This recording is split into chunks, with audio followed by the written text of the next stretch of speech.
Hello, everyone. Welcome to the IRENA online seminar. My name is Ana Becerril. I'm the IRENA Managing Director.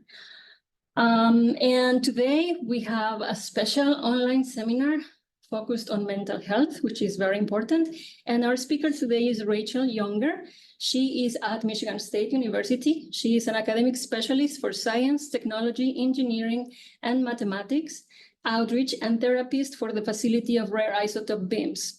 Rachel holds a master's degree in physics and a master's degree in advanced clinical social work and is a licensed mental health therapist. For over 15 years, she has applied her science and social work background working with underrepresented, marginalized, and oppressed populations. So without further ado, I leave you with Rachel. Good afternoon, everyone. I am glad that you can make it on this Friday afternoon. So I'm gonna get started.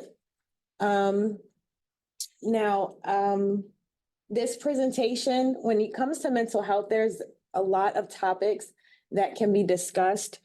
So what I did today is I just focused on the two main mental health challenges that are experienced by graduate students, and specifically the students that I have come in contact with in this space and in other spaces. Okay, one second. Sorry. Oh, the space bar isn't working. Sorry.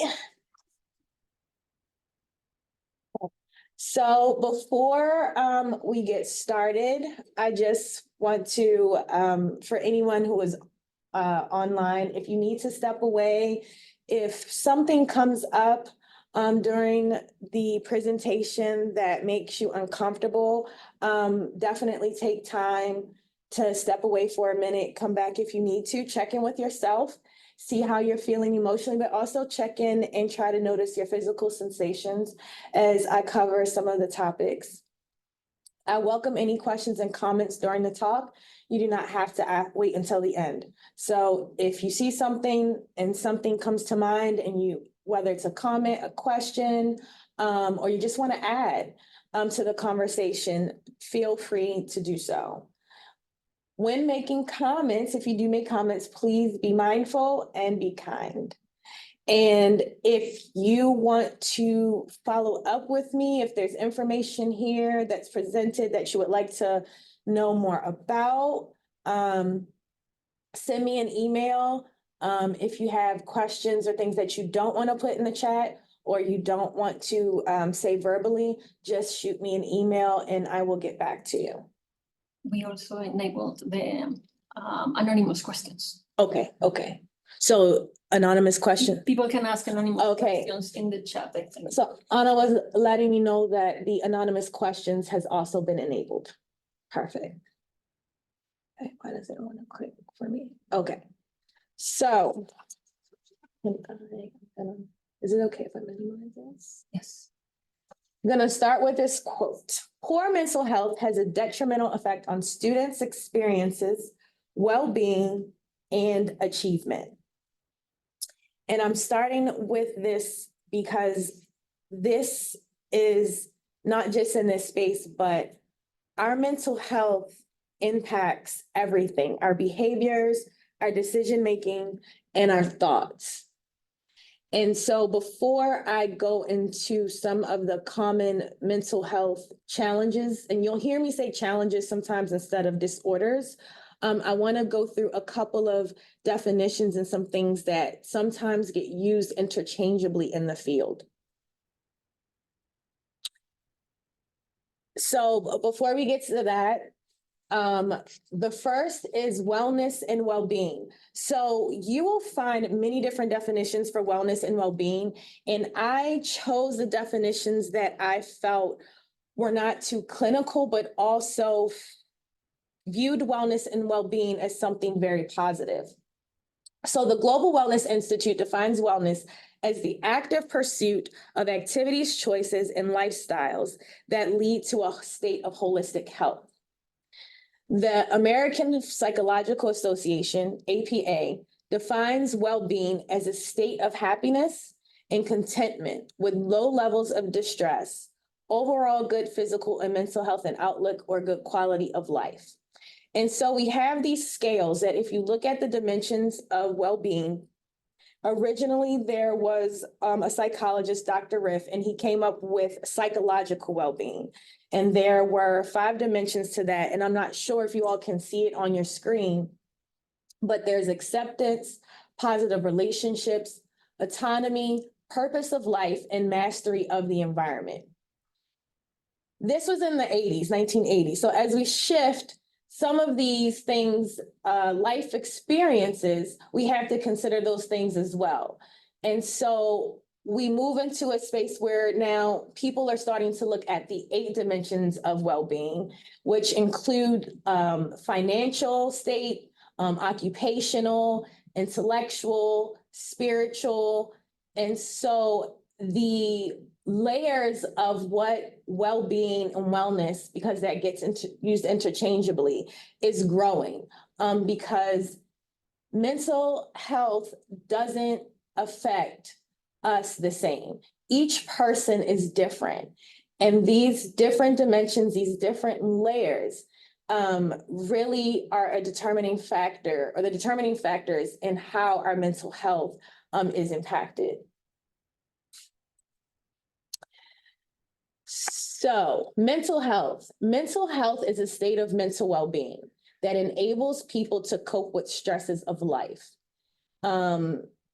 Realizing your abilities, learning well, working well, and contributing to your community. So mental health is not something that is singular. It doesn't depend just on you. And so it also depends on not just kind of this mental well-being, but your ability to learn, your ability to practice good behaviors, positive behaviors, healthy behaviors, coping skills, acceptance of some of the things that are not within your control, but also your interactions with your community, so human relationships. That leads me to the intersectionality. Intersectionality, and this definition is taken from one of my textbooks. And I like this definition the best because it's the idea that people are complex and can belong to multiple overlapping diverse groups.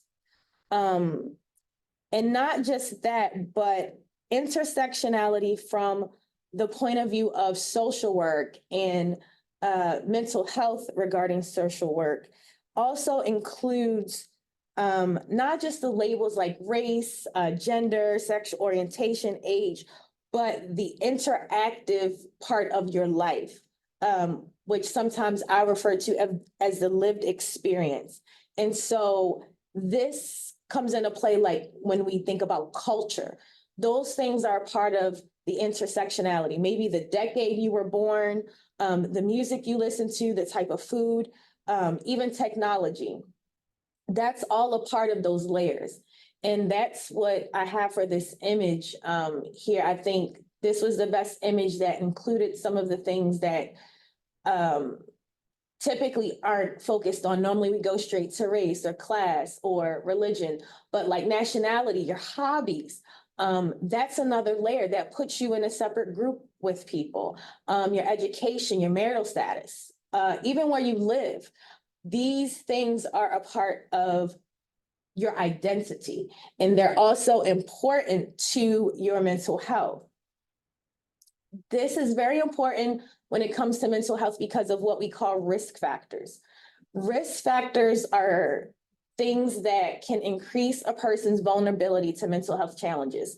And so they can be biological, they can be psychological, family, community. So depending on where you grow up, depending on the culture, depending on genetics, what runs in the family, and even the way a person manages stress. We don't all manage stress the same.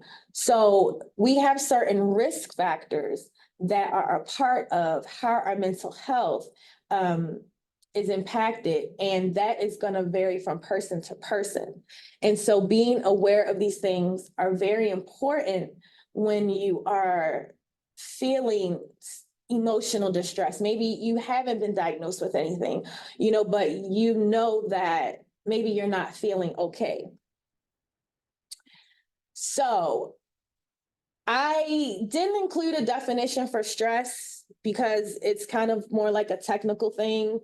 But I wanted to just put up the definition for psychological stress, which is really when a person is experiencing a stressor, and that stressor, they're reaching the threshold, like their breaking point. They don't have the resources or they don't have the proper support to manage that stress and mitigate the negative impact. And so what that ends up doing is putting their well-being at risk, and specifically their mental health well-being, and your physical too. So it's not just mental, but we're talking about mental health.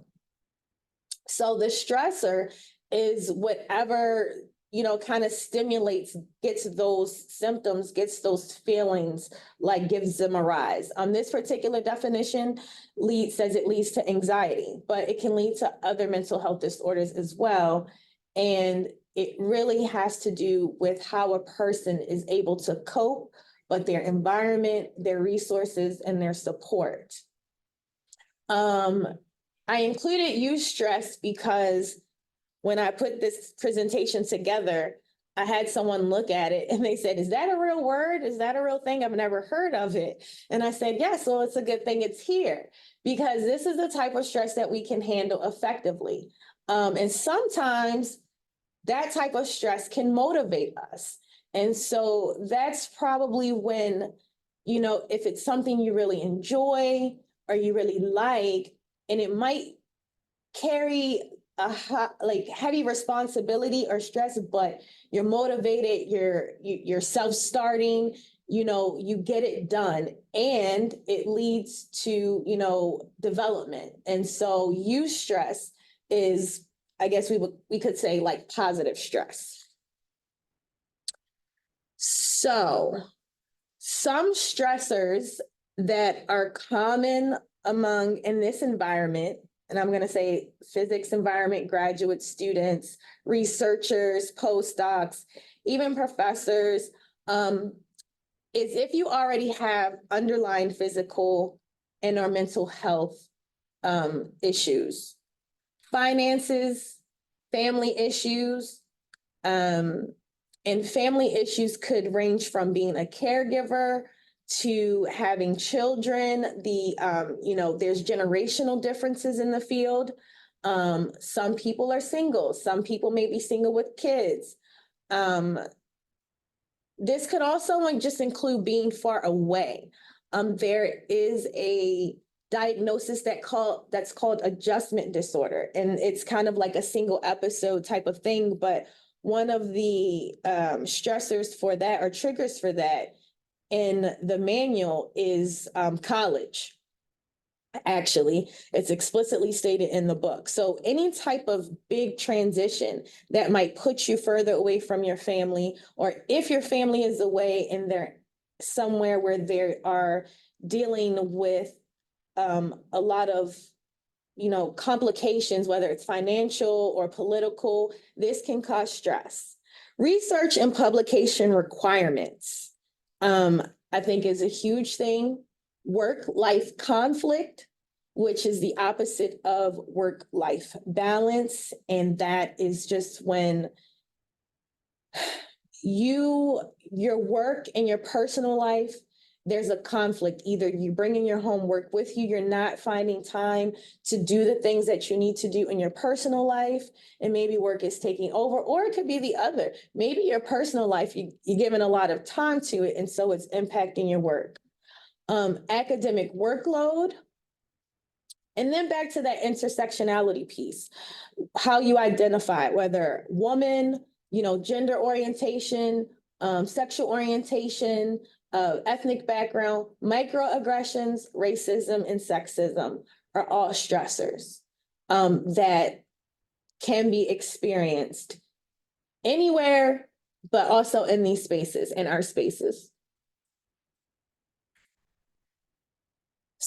So graduate students are more than 6 times likely to experience and meet the clinical criteria for depression and anxiety as compared to the general population. Now, this is not looking at specifically physicists, engineers, chemists. There's plenty of information regarding like doctors, like med school, med students, nurses. But when it comes specifically to physics, there's nothing out there that looks at the impact of the environment, the road to the PhD, what happens after that as a postdoc and what you do, all of these different components of your career and how your mental health is affected. So if we were to take that into consideration and then take into consideration your identity, that intersectional piece, I am sure this number would be higher. But just in general, grad students who are on the road to PhDs experience and clinical criteria. That means that no, it's not just you have some depressive symptoms or you have some anxiety symptoms, but that if you were to go and see a mental health therapist, that you would, because you can't, the way a diagnosis works is that you have to be experiencing a certain number of symptoms and you have to be experiencing them for a set period of time before you can actually be diagnosed with a disorder. So you can have depressive symptoms, but not be able to be diagnosed with a depressive disorder. This is saying that grad students are 6 times more likely to meet that clinical criteria to be diagnosed. And that's a lot. So 2 of the main, for the papers that are out there that kind of look at STEM, and it's still a very low number for like physicists and engineers and mathematicians, a lot for chemistry, but 2 of the main mental health challenges that come up in the literature are anxiety and depression. So anxiety disorder is any group of disorders that has a central organizing theme, and the theme in the emotional state of fear, worry, or excessive apprehension. And so umbrellaed under that could be like social anxiety, testing anxiety, any type of panic disorder, phobias. When your anxiety and that excessive fear goes untreated or and unsupported, it could develop into a phobia. And the anxiety is just like that excessive worry or fear. And it's not limited to a person, place, thing, or situation. You literally can have a fear of or be excessively worried about anything. So my son, for instance, strange, he has a fear of rust. I have no idea where it came from, but he has this fear. And so anytime he is around it or he sees it, he's avoiding it. He's running in the opposite direction. Sometimes anxiety, and you all can share if you like in the chat, and if you can anonymously, if you are dealing with it, some of the symptoms you know you experience. But some folks, you won't sleep well, you don't have great sleep. Your mind will be thought with a lot, racing thoughts. You might not be able to, it may not feel like your brain can kind of like quiet down for you to focus on things. And you might start to worry so much that it keeps you from functioning, like it keeps you from doing what you need to do, and your behaviors start to change. You might start avoiding certain things, avoiding certain people, avoiding certain places, avoiding situations because you just don't want to, you're afraid of having these interactions. So what does this look like, kind of like in the real world when you have anxiety? So low performance. Productivity will go down, organization can go down, completion of tasks can go down. You will start to engage in avoidant behavior, which is what we call maladaptive behavior. So you might start to miss work days, meetings, classes. And one of the things about avoidant behavior is it actually increases the symptoms. So the more you avoid something, it gives you this like relief in the moment, but long term, the next time you're in a situation where something triggers you and you experience those symptoms of anxiety, they can be worse. And you're gonna see at the bottom of the screen, I'm gonna have the same thing for anxiety that I have for depression, which is that when someone else is looking at your behavior, they might view a person as being lazy. They might view them as lacking knowledge or not capable. They might think that they don't care, and they might not know what to think. All they might say is like, this person is not getting anything done. I don't know why. All I know is that it needs to be done. Instead of having a more empathetic response and considering that it's something that's not so much in your control.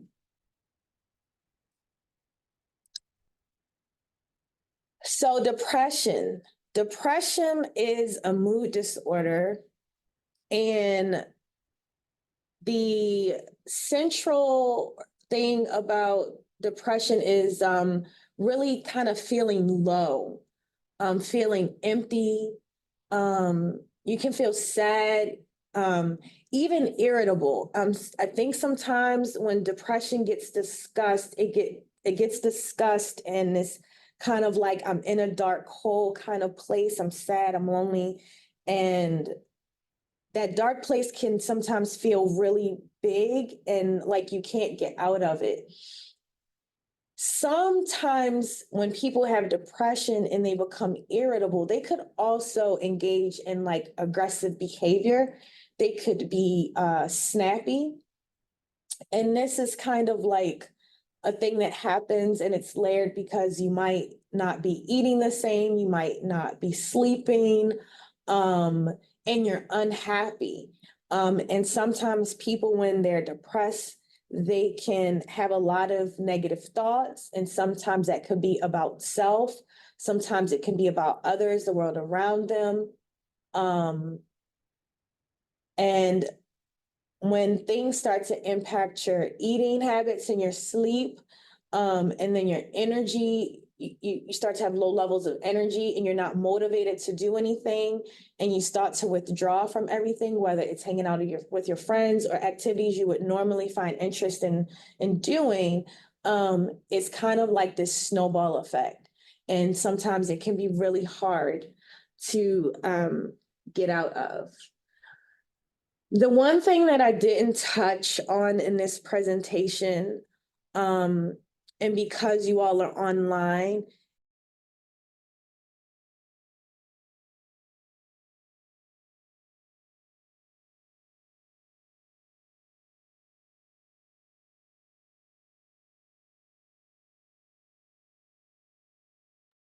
It looks like that the seminar has hit some technical issues, so give us just a moment while we get the presentation back up.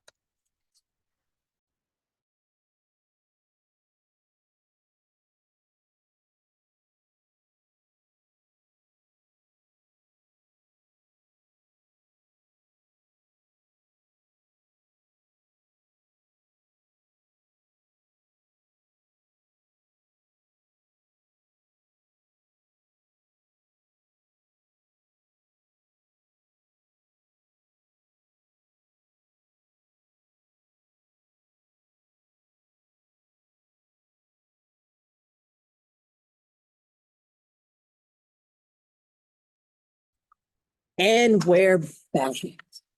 Thank you, everyone. So so one of the things I didn't touch on is with depression. Sometimes when depression gets really, really bad, one of the other things that can happen is the suicidal ideation. And that's, kind of an extreme case. I did not put that on the slide because everyone's online, and I think that's a very sensitive topic to kind of have online. However, if someone ever feels this way, or you hear someone around you making statements such as like, I just want to go to sleep and I don't want to wake up. I just can't get out of the bed. I don't see the point anymore. I don't see the purpose. Like, what am I doing this for? And sometimes people might, explicitly state it. Those would be times that, you either want to find support or be an empathetic ear and listen to the person, and then encourage them to seek support. And that's kind of like a presentation in itself. So when you're dealing with depression, it's similar to like anxiety, and you will experience a lot of the same things in behavior. Like, you're not going to be able to finish your task, like your performance, and this could be personal and professional. And a lot sometimes on the personal side, performance, and you will check out too. You will disconnect, but it'll be for different reasons. With anxiety, it's kind of like, I'm afraid, and maybe it's like you're so overwhelmed with work, or there's an expectation for you to complete certain projects, certain things in a certain amount of time, and you know that you just haven't been able to get them done, and so you just choose to not show up to the next research group meeting, and not come to work, just kind of dealing with the issue head on, and so you just avoid it. I just can't deal with it right now. Depression can be like that too, but mostly it's like you just don't feel up to it. It's like, even if you wanted to, you just can't do it. And it's not always mainly like fear with anxiety. It's just that lack of motivation, the energy, the disconnect, the withdrawal, and you kind of hide away. This can also put a strain on relationships if, when you're dealing with depression, you have a very irritable mood, you disconnect. And I apologize for the acronym there, DLA, but that means daily living activities. So you start to neglect daily living activities, from grooming. You might stop washing your hair, showering, brushing your teeth, maybe not grocery shopping, eating junk food. That's why I put that picture there. It's like, when someone gets depressed, they can neglect everything. There's some stuff in the chat. I told Anna. Oh, okay. And so, and sometimes, because you're in it, you don't see it's happening. And that's why human relationships are important for our mental health being supported, because when we have people on the outside who know what our baseline looks like, they are also the folks who can step in and say, hey, you don't seem like yourself lately. And I noticed, if you're used to seeing a person always clean and dressed up and everything, and then you're noticing like they have holes in their clothes, or their shirt is turned inside out and it's dirty, and something is going on, people around us sometimes, if there's that type of rapport, can bring attention to those things and provide support. The behaviors are going to look the same for depression like anxiety. For someone objectively looking on the outside, they might like, oh, this person is lazy, they're just not showing up, they can't do this, they're not capable. And this isn't true. When we're dealing with these things, this is not true. It is just that what we are dealing with, the impact is so significant that functioning becomes very difficult. And sometimes we cannot function to our full potential without additional support and resources. But first, it takes the awareness to know that, hey, I am dealing with something, and then having the courage to ask for help and seek out support. Hey, Rachel, there is a question in the chat. Okay. an anonymous Q&A. They said that they have been through the symptoms you mentioned last year, like thinking negative all the time, getting frustrated by daily tasks like buying grocery, cooking, not able to sleep, and feeling hungry all the time. How can they make sure that such a depressing mood does not come back, or how can we check on our moods to make sure that we are mentally healthy? Okay, so you can, and that's a good question. So I have worksheets sometimes that I give to my clients, and they're like mood journals. Sometimes people do this who have suffered from allergies. If they're not sure what they're allergic to, they will keep track of what they eat from day to day to kind of pinpoint the origin or the source of like kind of the body's like somatic reaction to the food allergy. And so that person sounds like they have awareness, like they noticed that they were more frustrated. They noticed that things were different. When that happens, the best thing to do, you can first talk to friends. Now, this might sound crazy because initially most people say, oh, go find a counselor, go find a therapist. But studies show that you can relieve stress just by having a place to talk. So you can start with talking to folks who are close to you, and then you can seek out support from a counselor. If this person is a student at a university, whatever the mental health space looks like at the universities, like employee assistance program, if they are an employee or postdoc or grad student, depending on where you are. Sometimes I'm not sure because I know everyone is somewhere different. Sometimes here I've helped students not get services at the university, but we have something here called community mental health. And normally if a location has a mental health department through this state, like through social services, those services will be free. And they can start working on coping skills to first kind of like the awareness pieces. Where is it coming from? Why am I feeling so frustrated? What is happening, or what has changed in my life, or what is going on that now I'm feeling more on edge? Changes in your appetite and your weight are sometimes a huge indicator that something's going on. So if you're not eating as much or sleeping too much, but the awareness part is first, and really the seeking out support is the next thing that person should do. So the next time that happens, while they're seeking out support, they want to also engage in healthy habits, like exercise, because exercise, even though people don't like to do it all the time, it naturally the body just does what it does and releases the feel good stuff. And it's a natural way where you don't really have to do a lot of work. If you just go and take a walk for 15, 30 minutes, you will feel good. Exercise is a huge important piece of that. Breathing, making sure when you do eat, you're eating healthy and that you are trying to get sleep.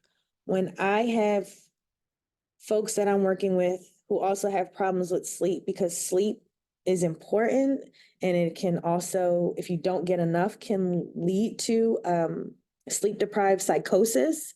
I always recommend melatonin because it's something the body naturally produces to try to create a good sleeping habit. I think you would take it for 2 weeks and then see if they notice any change. But if they're doing everything that they can, then the next step would be professional support. And that person could also email me, and I could provide some of those worksheets. Was that the only question? Okay. Okay. So you all might have had time to look at the quote, which says that other research, and I say other research because there's not a lot. Like if you go, you could probably find at most 5 or so papers, and you will find none that specifically deal with like astronomy and physics and any of, there's nothing for us out there. Which when I look at the numbers compared to med school, I feel like our environment, what is expected of us and required, exceeds that. And I don't want to down them because they save lives and everything too, but I feel like what we do does that too, because what doctors do, some of it, I mean, think about CT scans and x-rays, remember, they wouldn't be able to do that without us. And I think that more attention needs to be brought to our community and what mental health looks like.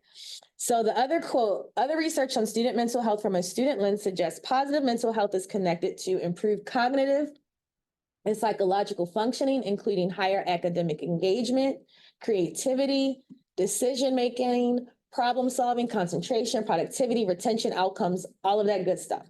All the good stuff somebody wants to see in a department so the next generation of scientists can move full speed ahead thriving. And so that is the goal. So we're gonna talk about the path to, you know, kind of helping yourself toward the positive mental health. So the first thing, mindfulness and self-awareness. This is probably the most important piece. And if anyone has ever been diagnosed with anything before and seen a professional, you will spend a lot of time talking about yourself and kind of learning yourself and learning your triggers and your symptoms. This is also important because if you find yourself in certain situations or relationships, this could be a friendship, a work relationship, you will know what the signs are for yourself as an individual that would say to you, oh my gosh, I think my anxiety is high, or I'm depressed, or this environment isn't for me because I am noticing this is how I am feeling. I am noticing that I get a headache every time I show up for work, or my stomach is turning, or I have sweaty palms. And so the self-awareness and the mindfulness piece are very important. And it's also useful if you check in with yourself throughout the day. Be kind to yourself and take care of yourself. The world is rough, and everybody's going through something. So be kind to yourself, and take care of yourself. And those are those healthy habits. Recognize, don't minimize. So recognize is tied into the awareness. Sometimes when things happen, we're so busy and we have so much that we're trying to do, we push away what we're feeling physically and emotionally to keep going through, but eventually that will catch up to us. And if you are supporting someone, you don't want to minimize what they're going through. You want to acknowledge and accept and validate, and even for yourselves, that, you know what, this is not working. I might not be sure why it's not working, but it's not working for me and I can feel it. And I want to give space and time to that. Develop and practice positive coping skills, strategies, or behaviors. And I'll talk more about that on the next slide. And last, seek help and support.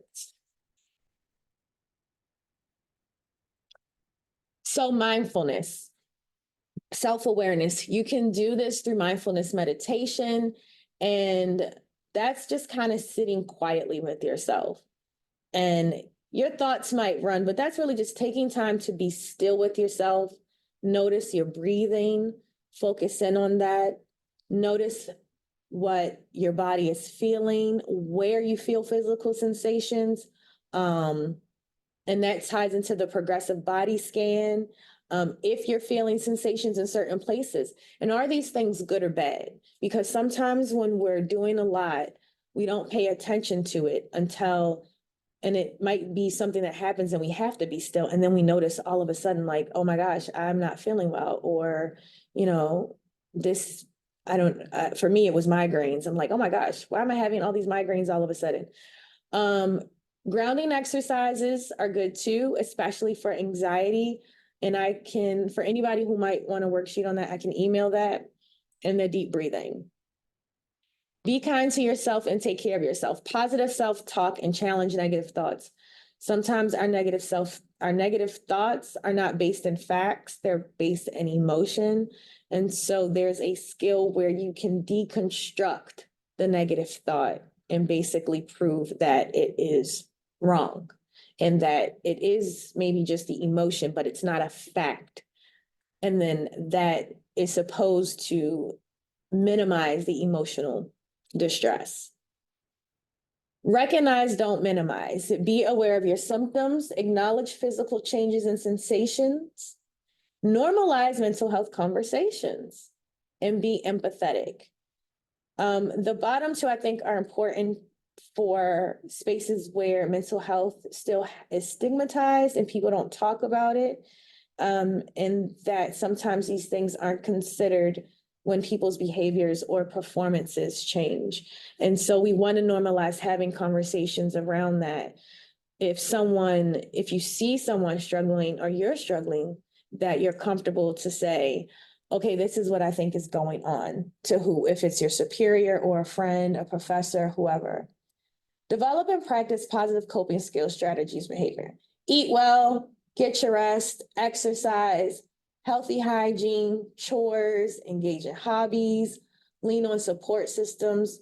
All those things are really important, and they're also preventative.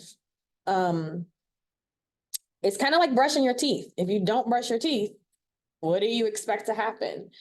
You're going to get cavities. You're going to maybe your teeth might rot. You might even have to get a root canal and spend thousands of dollars and be in a lot of pain. But if you do something consistently all the time, you're working from a preventative space so that you're being healthy to begin with. And so that can actually help you to cope better when you experience certain triggers or stressors and to mitigate the response. And seek help and support. Professional support could be a therapist, counselor, psychologist, any mental health professional. Some people, for whatever they're dealing with, like life coaches, join a support group. There's plenty of support groups online, especially internationally. And if you're in crisis, call your local crisis hotline. So I didn't put any numbers on here because I don't know where everyone is located, but the QR code is actually a site that lists crisis hotline numbers by country and emails and organizations that deal with specific types of challenges you might be going through. And that's it. Thank you, Rachel. Thank you. And thank you everyone who joined us today.